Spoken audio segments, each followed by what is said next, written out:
नमस्कार, बहुत स्वागत आप सभी का कानूनी हेल्पलाइन में। आपके साथ मैं हूं अजिता। घर हर इंसान की बुनियादी जरूरत होती है। ऐसे में लोग अपना घर बनाने में अपनी पूरी जिंदगी की जमा पूंजी लगा देते हैं। कई बार बिल्डर लोगों को लुभावने ऑफर तो देते हैं, लेकिन समय पर अपना वादा पूरा नहीं करते। आज इसी विषय पर बात करने के लिए हमारे साथ स्टूडियो में मौजूद है दो खास मेहमान। सीनियर एडवोकेट राजीव शर्मा जी, बहुत स्वागत आपका राजीव जी। और बिल्डरों का पक्ष रखने के लिए सॉलिटेरियन ग्रुप के डायरेक्टर अर्जुनप्रीत सिंह साहनी जी, आपका भी बहुत बहुत स्वागत है। तो अगर आप भी इस विषय पर कोई मदद चाहते हैं तो स्क्रीन पर फ्लैश हो रहे नंबर्स पर आप हमें ठीक इस वक्त कॉल कर सकते हैं। हम चर्चा को आगे बढ़ाएं उससे पहले आपको एक स्पेशल रिपोर्ट दिखाते हैं। आज हर छोटे बड़े शहरों में लोगों के आशियाने में बिल्डर की तरफ से लेट लतीफी हो रही है। बायर्स की माने तो बिल्डर बड़े बड़े वायदे कर मुकर गए, तो वहीं बिल्डर की भी अपनी परेशानियां हैं। प्रॉपर्टी को लेकर धोखाधड़ी से बचने के लिए बिल्डरों के वायदों की जांच अच्छे से करें। बिल्डर की तरफ से दिखाए गए ब्रोशर पर ही भरोसा करके अपने जीवन की गाढ़ी कमाई घर खरीदने में न लगाएं। मकान को खरीदते वक्त सबसे पहले बिल्डर के प्रोजेक्ट का अप्रूव्ड लेआउट मैप दिखाने को कहें। बिल्डर से नगर निगम निकाय ऑक्यूपेंसी और कंप्लीशन सर्टिफिकेट भी मांगे। प्रोजेक्ट की विश्वसनीयता जानें। ये भी परख लें कि प्रोजेक्ट के लिए कौन कौन से बैंक लोन दे रहे हैं। आपको किसी बिल्डर की तरफ से कोई लुभावना ऑफर मिलता है तो फिर उसके बारे में पूरी जांच पड़ताल करें। किसी अचल संपत्ति की वैधता के मामले में दो बातें जरूरी है। पहली, जिस जमीन पर इमारत बनी है या बनने वाली है वो किसके नाम है। दूसरा, उस पर किया गया निर्माण नियमानुसार है या नहीं। रियल एस्टेट बिल को मंजूरी मिलने से अपना आशियाना खरीदने वालों का सपना आसान हो गया। इस कानून के अमल में आने से घर खरीदने वालों को जहां फायदा होगा, वहीं रियल एस्टेट सेक्टर में पारदर्शिता और जवाबदेही बढ़ेगी। इस कानून के नियम काफी सख्त हैं। रेगुलेटर करेगा निगरानी। बिल में कहा गया है कि हर राज्य में रियल एस्टेट रेगुलेटर नियुक्त किए जाएंगे, जो सभी प्रोजेक्ट की मॉनिटरिंग करेंगे और कस्टमर्स उनसे सीधे शिकायत कर सकते हैं। बायर्स को मिलेगी पूरी जानकारी। इस बिल से प्रोजेक्ट लॉन्च होते ही बिल्डर्स को प्रोजेक्ट से संबंधित पूरी जानकारी अपनी वेबसाइट पर देनी होगी। दूसरे प्रोजेक्ट में नहीं लगा सकेंगे पैसा। बिल्डर्स कंस्ट्रक्शन कॉस्ट की 70% राशि प्रोजेक्ट पर लगानी होगी। बाकी 30% राशि का इस्तेमाल बिल्डर्स कहीं और कर सकता है। 3 साल की हो सकती है सजा। पोजीशन देरी से होने या कंस्ट्रक्शन में दोषी पाए जाने पर डेवलपर को ब्याज और जुर्माना देना होगा। अगर कोई डेवलपर बायर्स के साथ धोखाधड़ी का दोषी पाया जाता है तो उसे 3 साल की सजा मिलेगी। कारपेट एरिया पर होगी बिक्री। नए बिल के अनुसार डेवलपर को प्रोजेक्ट की बिक्री सुपर एरिया पर नहीं, कारपेट एरिया पर करनी होगी। 500 वर्ग मीटर पर बने प्रोजेक्ट होंगे शामिल। 8 फ्लैट का प्रोजेक्ट भी इस बिल के दायरे में आएगा। इस तरह छोटे डेवलपर भी रेगुलेटर की निगरानी में रहेंगे। तो ये तो थी एक रिपोर्ट, लेकिन आइए इस पूरे मुद्दे पर हम चर्चा करते हैं। और अगर आपकी भी कोई समस्या है, जैसा कि हमने शुरू में कहा, तो आप हमें ठीक इस वक्त स्टूडियो में फोन कर सकते हैं। हमारी फोन लाइंस खुली हुई हैं। हम कानूनी पहलू तो जानेंगे ही, लेकिन आज बिल्डर का पक्ष रखने के लिए हमारे साथ अर्जुनप्रीत सिंह साहनी जी मौजूद हैं, जो कि सॉलिटेरियन ग्रुप के डायरेक्टर हैं। अर्जुन जी, सबसे पहले मैं आप ही के पास आना चाहती हूं। बिल्डर हमेशा विलन होता है, क्योंकि जितनी भी समस्याएं देखने में आती हैं सारी बिल्डर से रिलेटेड होती हैं। टाइमली पोजेशन की बात हो, मेंटेनेंस चार्जेस की बात हो, आरोप लगता है शुरू में वादा किया बहुत सारी फ्रीबीज देंगे, बाद में नहीं दी, लेआउट अपनी मर्जी से चेंज कर दिया। तो आखिर ये सब बिल्डर करता क्यों है? जब आपको भी पैसा कमाना है, आप तो सबसे फर्स्ट प्रायोरिटी जो होनी चाहिए वो है कंज्यूमर की, बायर की संतुष्टि, उसका सेटिस्फैक्शन। एग्जैक्टली जैसे आपने कहा, बिल्डरों के साथ बस जो मेजर परेशानी वो ये है कि हम लोग बाहर आके बोलते नहीं, अपना पक्ष नहीं रखते हैं। इसीलिए क्या नाम है, कुछ पिछले 6 महीनों से आप देखेंगे सारे बिल्डर अपनी दिक्कतें आगे आ रहे हैं और खुद अपनी दिक्कतें आपको बता रहे हैं। देखिए, हमारा कोई इंटेंशन नहीं होता किसी अगर डिले करके उसे पोजेशन देने का। इससे हमारी पेमेंट्स भी डिले आती हैं और हमें भी जो प्रोजेक्ट से एग्जिट चाहिए होता है वो लेट मिलता है। इसको जब हम कोई प्रोजेक्ट बनाते हैं, कोई भी लैंड सिक्योर करते हैं, अगर आप दिल्ली एनसीआर की बात करें तो इसमें मेजर जो पार्ट होता है वो गवर्नमेंट की रेगुलेशंस और गवर्नमेंट की एग्जिस्टिंग लैंड्स हैं उनको हम खरीदते हैं, उसका होता है। तो अगर मान लीजिए आज अगर मैं जमीन खरीदता हूँ सरकार से और उसके खरीदने के बाद रजिस्ट्री करने के बाद मेरे पास आके फार्मर्स बैठ जाते हैं, एजिटेशन करते हैं कि स्टेट गवर्नमेंट ने वहाँ पे मुआवजा कमिट कर रखा है आप हमें मुआवजा दें। तो इसमें मेरा क्या कोई हक थोड़ी है उसको मुआवजा देने का। मैंने आज जमीन के पैसे सरकार को दिए, अपने नाम जमीन करी, उसके बाद कभी इलेक्शन होता है, कुछ भी होता है, स्टेट गवर्नमेंट अनाउंस कर देती है मुआवजे फार्मर्स के लिए, तो फिर मामला चला जाता है कोर्ट में, कोर्ट चल जाता है, स्टे आ जाता है। बट मैं तो अपने पैसे उसमें लगा चुका हूँ, और जो कस्टमर से मैंने पैसे जो उनको कमिटमेंट करा था, मैंने इसी बेस पे करा था कि बिना किसी एडिटेशन के और बिना किसी चीज, बिना किसी रुकावट के मैं काम करूंगा। ठीक है, तो पहला एक ये नजरिया है। हाँ। उसके बाद दूसरी बात करें, अगर बायर्स के ऊपर आ जाए, ये तो सरकार रिलेटेड हो गया। हाँ, ठीक है। अगर बायर्स पे आते हैं, बहुत सारे ऐसे बायर्स होते हैं, अगर 100 फ्लैटों का प्रोजेक्ट है तो उसमें 25% लगभग ऐसे बायर होते हैं जो क्या नाम है इन्वेस्टर्स होते हैं, जो सोचते हैं भाई आज हम बुकिंग अमाउंट या टोकन अमाउंट देके बुक कर लेंगे और आने वाले टाइम में जैसी प्राइस एप्रिसिएशन मिलेगा तो एग्जिट हो जाएंगे। इन्वेस्टर्स को लेके क्या दिक्कत है ये हम जानेंगे। कॉलर है योगेश बोरा जी है मुंबई से, उनका कॉल ले लेते हैं। पूछिए योगेश जी। योगेश जी बताइए क्या जानना चाहते हैं। चलिए, योगेश जी नहीं है, लखनऊ से मोहम्मद यूनुस हैं, बताइए। सर मैंने एक्चुअली में सरस्वतीपुरम पड़ता है लखनऊ में, जानकीपुरम स्टेशन, वहां मैंने एक इंडिविजुअल हाउस परचेज किया था। ठीक है। 2013 में 25 लाख रुपीज का। ठीक है। लेकिन हमने अभी तक जो वो प्रॉपर्टी जमीन थी वो किसी और के नाम थी, लेकिन हमने बिल्डर से उसको परचेज किया था। उसके बाद हमने LIC से उसको फाइनेंस करवाया हुआ है। लेकिन अभी तक वो दाखिल खारिज की एक कोई प्रक्रिया होती है, वो ऐसी कोई मोरी नोटिस में नहीं था। बाद में पता चला कि आपने दाखिल खारिज उसको करवाना पड़ेगा जी। या वो हमारे नाम फाइनेंस है एक्चुअली में 20 ईयर का, तो मेरे नाम ही प्रॉपर्टी रहेगी वो हमेशा, कोई बीच में प्रॉब्लम तो नहीं आएगी इन फ्यूचर। अच्छा, कोई दिक्कत तो नहीं आएगी इनको? नहीं, आप पोजेशन आपके पास है? यूनुस साहब पोजेशन मिल गया आपको? लाइन पर नहीं है अभी, लेकिन इससे क्या फर्क पड़ता है पोजीशन? देखिए, अगर पोजीशन इनके पास है और अगर बैंक से फंडेड है तो कहीं ना कहीं बैंक भी इनकी उस प्रॉपर्टी में अगले 20 साल के लिए शामिल है, पार्टनर है इनका। और अगर बैंक ने सारे पेपर चेक कर लिए हैं तो एक माइनर लीगल फॉर्मेलिटी होगी दाखिल खारिज। अगर रजिस्ट्री इनके नाम पे हो चुकी है तो सिर्फ पटवारी के पास जाके दाखिल खारिज होना होता है, तो वो किसी भी टाइम जाके ऐड करवा सकते हैं। अब इसमें ये हो सकता है जो लास्ट पार्टी थी जिसके नाम पे जमीन थी वो ना अवेलेबल हो, बट अगर रजिस्ट्री इनके नाम पे हो चुकी है और बैंक फंडेड है और पोजीशन भी इनके पास है तो कोई भी मेरे ख्याल लीगली और वैसे एक्चुअली कोई दिक्कत नहीं है उसमें। ठीक है, हम बिल्डर के पक्ष पे लौटते हैं क्योंकि उसके बाद फिर मैं राजीव जी के पास भी जाऊंगी। 25% आपने कहा कि इन्वेस्टर्स होते हैं और बहुत जरूरी है बिल्डर का पक्ष सुनना, क्योंकि लगातार बाकी सारे पक्ष तो राजीव जी हम कवर करते ही आते हैं अपनी चर्चा में, लेकिन बिल्डर्स खुद भी बाहर नहीं आते हैं। जैसा कि कहा अर्जुन जी ने, तो आज इनको मौका है, तो हम चाहेंगे कि इनका पक्ष हम समझें और दर्शक भी समझें कि आखिर क्या मजबूरियां होती हैं बिल्डर्स की। तो आपने कहा कि 25% जो इन्वेस्टर्स होते हैं उनको लेकर क्या मतलब कैसे फर्क पड़ता है? इन्वेस्टर टोकन अमाउंट दे देता है, बट बिल्डिंग या कोई भी प्रोजेक्ट टोकन अमाउंट पे नहीं बनता। हम लोग कंस्ट्रक्शन लिंक प्लान बनाते हैं कि जितना काम करते जाएंगे आपके घर के ऊपर और आपके प्रोजेक्ट के ऊपर, उतनी हमें टाइमली पेमेंट चाहिए। But investor after giving the token amount वो भूल जाता है कि मैंने इन्वेस्ट कर रखा है और फिर वो फ्लैट डाल देता है मार्केट में रीसेल के लिए। अब अगर आज मार्केट कंडीशन अच्छी नहीं है और फ्लैट नहीं बिक रहा, लेकिन आपके तो टर्म्स एंड कंडीशंस होते हैं, बाकायदा रिटन कॉन्ट्रैक्ट होता है, तो उसमें क्या होता है, जैसे अगर हम प्रोजेक्ट डिले करते हैं तो कस्टमर को इंटरेस्ट देते हैं और डिले पेनल्टी देते हैं, हम वही उन इन्वेस्टरों से भी लेते हैं। बिल्कुल। बट क्या है कि अगर मान लीजिए 2 साल तक वो 25% कस्टमर के पैसे मेरे पास नहीं आए, तो उस 25% की जो कॉस्ट है उससे प्रोजेक्ट डिले हुआ, उसके चक्कर में बाकी 75%, लेकिन बाकी 75% वही मैं कहना चाह रही हूं, क्या नाम है वो क्या डिस्टर्ब हुए। अब क्या है, इसीलिए हमने एक नया क्लॉज डाला है कि भाई अगर आप हमें पेमेंट टाइमली नहीं देते हैं तो हम आपका पूरा जो पैसा है उसे कैंसिलेशन चार्जेस लगा के आपको रिफंड कर देंगे। तो अब इससे कहीं ना कहीं इन्वेस्टर्स थोड़े कम हुए हैं आना। और अगर कस्टमर हमें टाइमली पेमेंट देता, भाई मेरे घर में शादी में 3 महीने बाद पैसे दूंगा, 6 महीने बाद दूंगा, तो हमने तो कुछ ऐसे फेजेस देखे हैं जहाँ पे सारे कस्टमरों के घर में कुछ ना कुछ परेशानी होती है, कोई ना कोई खुशी का मौका होता है। तो भाई बिल्डर की इसमें क्या गलती है? अगर आपने आज पैसा दे दिया और उसके बाद अपनी टाइमली पेमेंट्स नहीं दे रहे, हमारे बनाने के बाद, हम बनाने से पहले आपसे मांग नहीं रहे और सब बैंक फंडेड है। ठीक है, हम समझ गए। किशोर जी हैं उत्तराखंड से, उनका सवाल लेंगे। किशोर जी बताइए। मेरा सवाल ये है कि मैंने यहाँ पर ना एक कॉलोनी ऑलरेडी बनी हुई है जी, ठीक है, मैंने उसमें प्लॉट लिया, तो ये रुद्रपुर में लालपुर के पास एक जगह है, ठीक है, वहाँ पर एक ऑलरेडी कॉलोनी बनी हुई है। कॉलोनी का जो बिल्डर है उसने कॉलोनी बना के हम लोगों को दे दी है, लेकिन उसने भी हैंड ओवर नहीं किया है।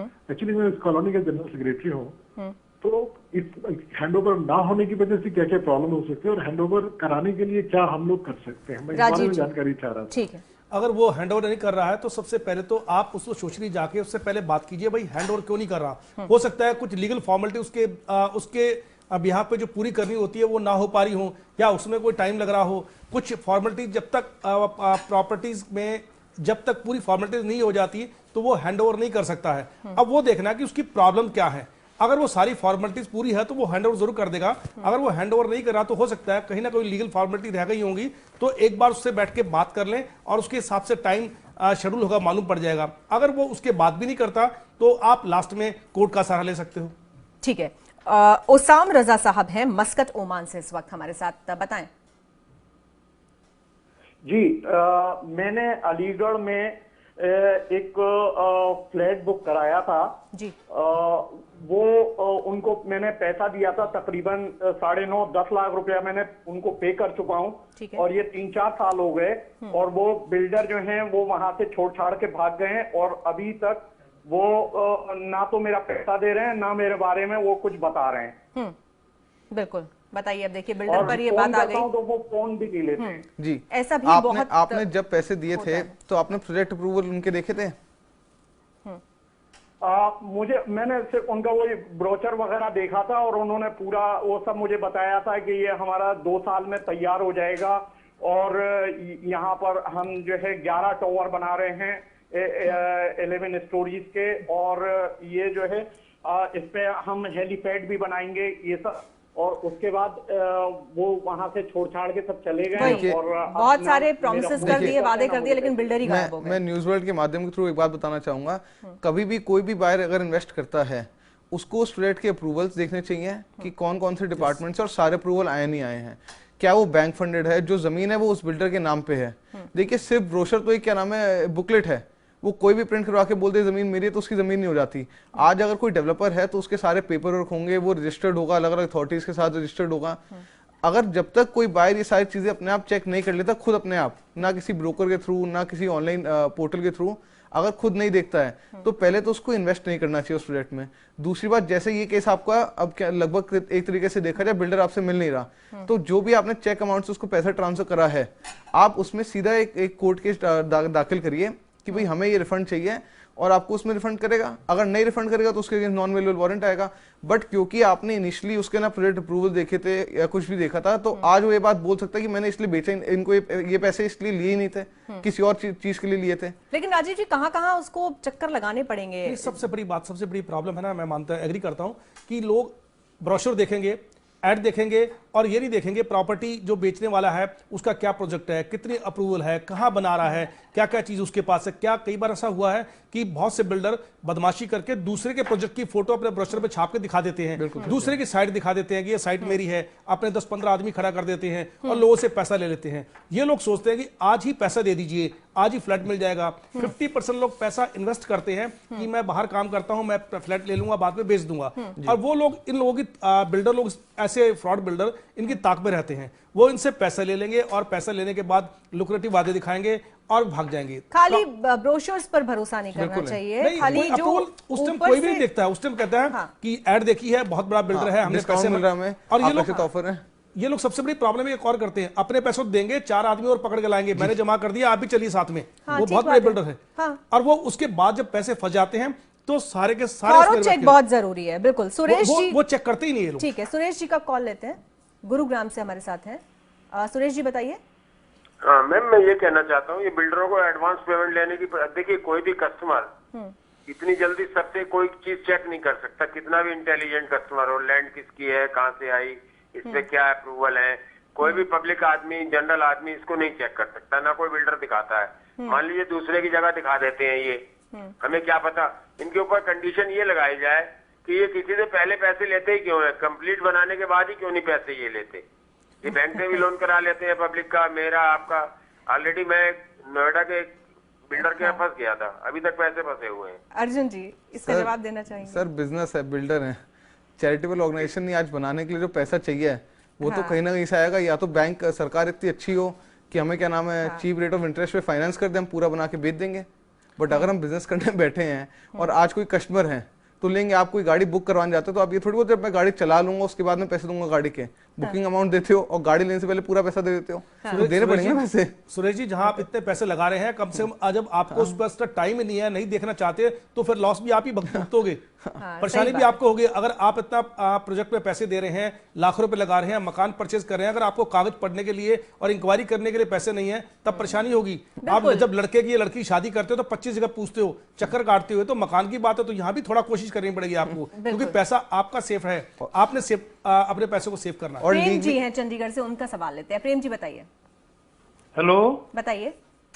मैडम मेरा ये सवाल है कि मेरी बेटी ने ना 2012 में 2012 में ना एक फ्लैट बुक करा था। ठीक है। तो उसको पता नहीं था, वो 3 साल हो गया, उसने फिर मेरे को कह रही पापा आप देख लो जरा इसको, तो थोड़ी सी उसमें कमी है, तो क्या मैं कोर्ट में जा सकता हूँ? क्या कमी है उसमें? जैसे उन्होंने अच्छी तरह वो नहीं करे, जो चीजें ब्रोशर में दिखाई थी वो नहीं दी। जैसे कुछ एक बता सकते हैं आप जल्दी से? अब जैसे दीवारों का है, थोड़ा सा फर्श का है, और मटेरियल घटिया लगाया है जी।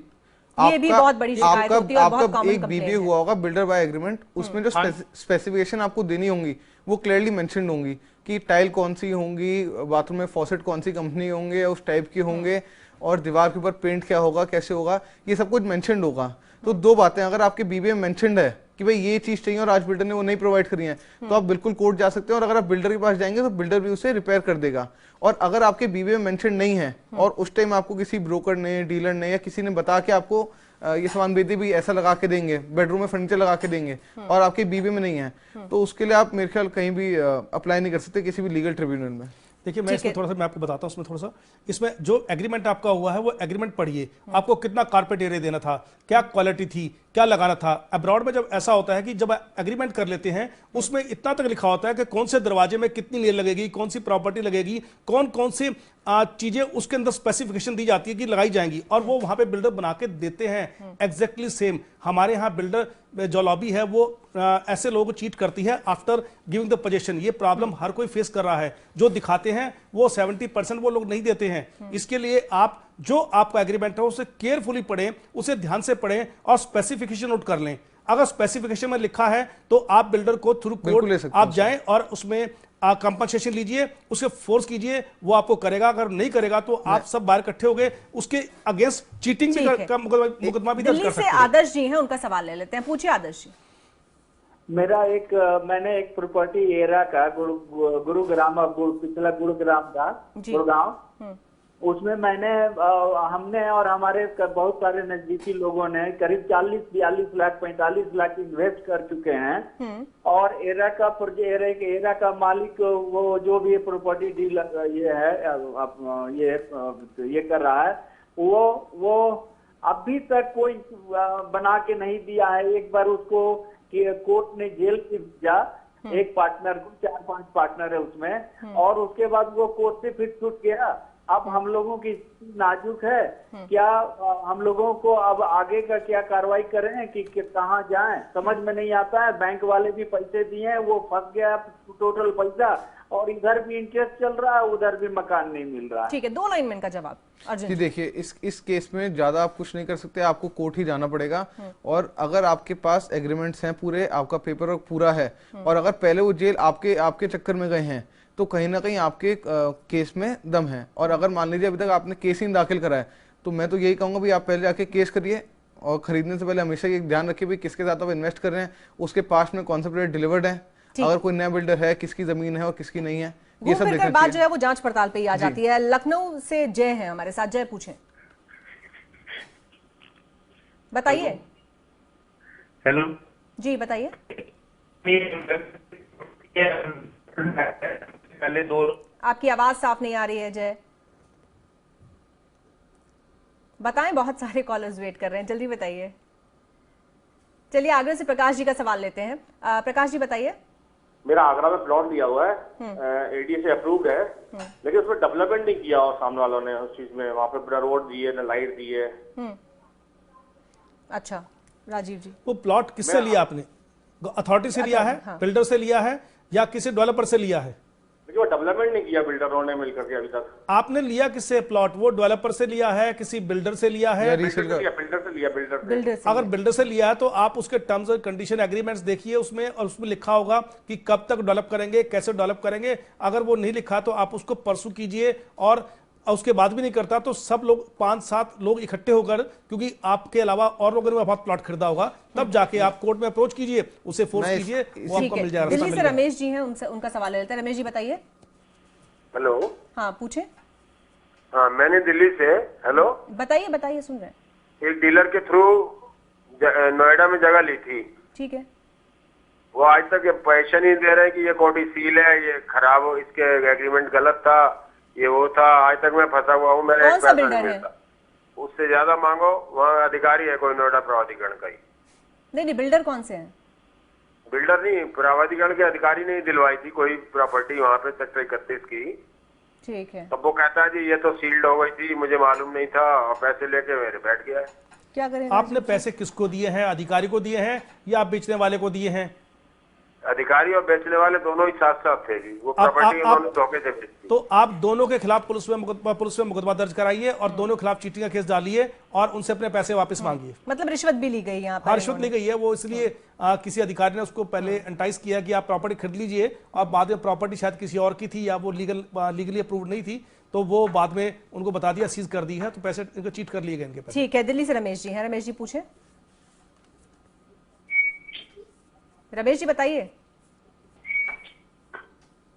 रमेश जी, लगता है आवाज नहीं पहुंची रमेश जी तक। लेकिन अर्जुन जी, बात ये हो रही है, जैसे आपने बताया, आपने इसका कारण तो बता दिया कि प्रोजेक्ट डिले क्यों हो जाता है बिल्डर की तरफ से। मैं जानना ये चाहती हूँ, जैसे बहुत सारे कॉलर्स ये बता रहे हैं कि जो प्रॉमिस किया गया वो क्वालिटी नहीं है। अक्सर एक कॉमन कंप्लेंट ये होती है कि लेआउट में बदलाव कर दिया बिल्डर ने और पूछा भी नहीं कस्टमर से।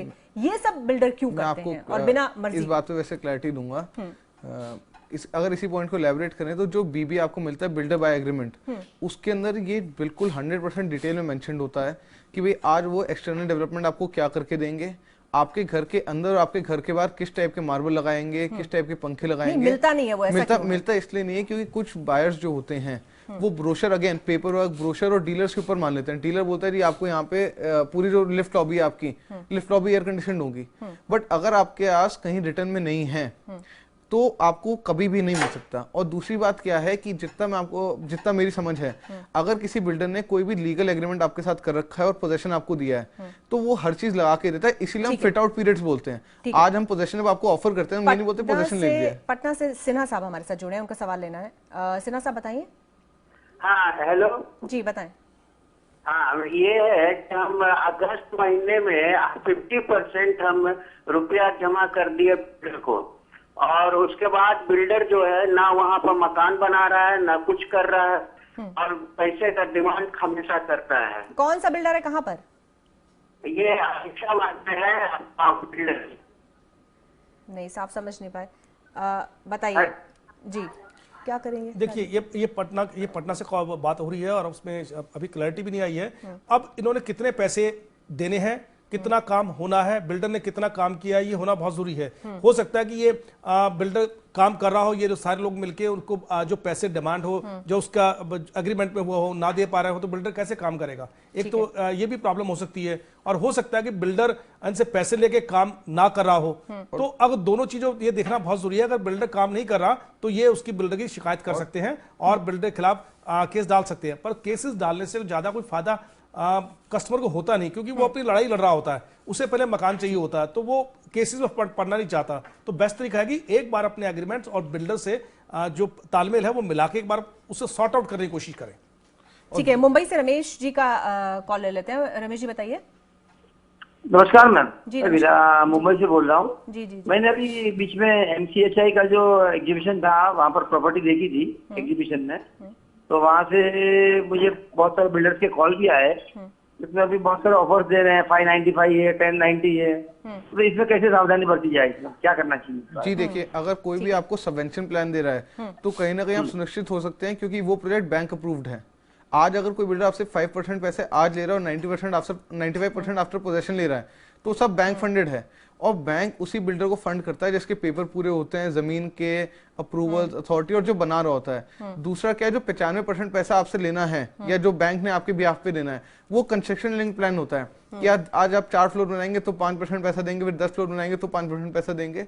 तो कहीं ना कहीं बिना बनाए कोई बिल्डर ले नहीं सकता। और अगर कोई पेमेंट प्लान आपको ऐसा ऑफर होता है कि आज आप डाउन पेमेंट कर दीजिए आपको डिस्काउंट मिल जाएगा, तो वो भी एक डिफरेंट पेमेंट प्लान है जिसको कहते हैं हम डाउन पेमेंट प्लान। अगर आज आप हमें पैसा दे रहे हैं तो हम आपको जो इंटरेस्ट होता है एक तरीके से वो आपको डिस्काउंट के रूप में दे देते हैं। तो दोनों प्लान अवेलेबल मार्केट में। अर्जुन जी, बहुत जल्दी से मैं एक बिल्डर के नजरिए से जानना चाहती हूँ कि अगर कोई बायर प्रॉपर्टी खरीदने आए तो वो क्या देखे, बहुत जल्दी से बताइए। मेरे हिसाब से पहले बायर साइट पे जरूर जाए, साइट ऑफिस देखे, साइट के पेपर्स मांगे, ये उसका लीगल राइट है साइट के पेपर्स देखना कि कौन किसके नाम पे क्या नाम है प्रोजेक्ट है। दूसरा जितने अप्रूवल्स चाहिए। तीसरा किस मेजर बैंक से फंडेड है। जब तक अगर कोई भी बैंक किसी प्रोजेक्ट को फंड कर देता है तो 99% ऑफ प्रोजेक्ट बिल्कुल क्लियर है हर लायबिलिटी से। ठीक है। और चौथा, कोई भी पेमेंट प्लान ले या कुछ भी ले तो बिल्डर के ऑफिस से और बिल्डर के लोगों से पूछे। राजीव जी, बहुत जल्दी से एक चीज बताना चाहूंगा सर, बहुत जरूरी है, जब भी आप किसी बिल्डर से एग्रीमेंट देखें तो वो देखें कि इस बिल्डर का एग्रीमेंट पे डायरेक्टर का नाम, पता, एड्रेस पूरा साफ साफ होना चाहिए। बहुत बार क्या होता है कि वो डायरेक्टर लोग अपने एम्प्लॉय को बना देते हैं, सीईओ, मैनेजर, जनरल मैनेजर, वो एम्प्लॉय बाद में साइन कर रहता है और वो बाद में उसको भी निकाल देते हैं और वो पैसा गड़बड़ होती है। उस केस में दोनों फंसते हैं, एक तो बायर फंसता है और जो एम्प्लॉय होता है, सीईओ बन के काम करता है, बाद में मुकदमेबाजी उसको फेस करनी पड़ती है और वो जेल जाता है बेचारा।